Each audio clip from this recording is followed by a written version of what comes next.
J'étais enceinte, mais le choc d'hier soir a failli me coûter le bébé. En regardant cette petite vie sur la photo, j'ai vu à quel point le destin pouvait être cruel. Mais à cet instant, toute ma solitude et ma faiblesse ont disparu. Je ne suis plus seule. Félicitations. Je vais le dire à Monsieur Reed tout de suite. Il était très inquiet toute la nuit. J'ai demandé à tout le monde de garder le secret, disant que je voulais surprendre Alex, parce que cet enfant est à moi seule. Alex ne le saura jamais. Peu après, j'ai entendu des pas précipités dans le couloir. Oh, Dieu merci, tu vas bien. Tu disais des choses insensées hier soir. Je pensais que tu allais me quitter. Tu sais que je ne peux pas vivre sans toi et je ne te laisserai pas partir. Je ne quitte que les tricheurs. Alex, m'as-tu trompé? Il s'est figé. J'ai vu la panique dans ses yeux. Emma, non, je te jure. Alors, de quoi as-tu peur?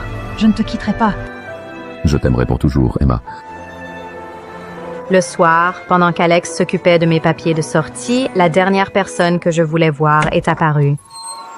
Je suis contente que tu ailles bien. J'aurais dû venir plus tôt, mais mon copain m'a épuisée la nuit dernière. Je n'ai pas pu sortir du lit avant midi. Il ne se lasse pas de moi. Chaque fois qu'on se voit, il me veut toute la journée et toute la nuit. Tu sais quoi? Pendant que tu étais évanouie ici, j'étais dans ton lit avec Alex. Tu sais à quel point il est bon, n'est-ce pas?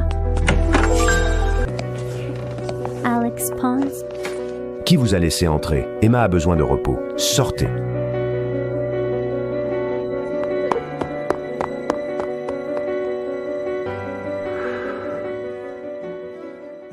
Est-ce qu'elle va bien? Il n'est pas aussi important que toi, mais maman l'aime bien. Je vais vérifier comment elle va. Attends ici.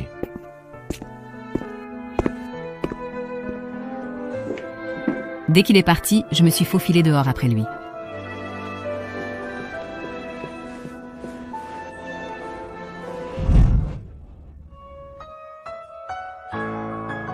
Ne t'ai-je pas dit de laisser Emma tranquille?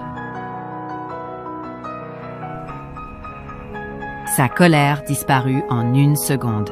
Un baiser et il oublia toute sa colère. Ah, de surprise, là. J'avais déjà vu ce drame. J'ai fermé les yeux, impassible, et j'ai quitté l'hôpital sans me retourner. De retour chez moi, j'ai pris quelques vêtements et mon passeport. Tout ce qui était lié à Alex, je l'ai laissé derrière. Après cela, j'ai pris un taxi pour un hôtel. Je ne pouvais pas rester dans un endroit où il avait couché avec une autre femme. Puis, il y a eu un bruit d'explosion soudain.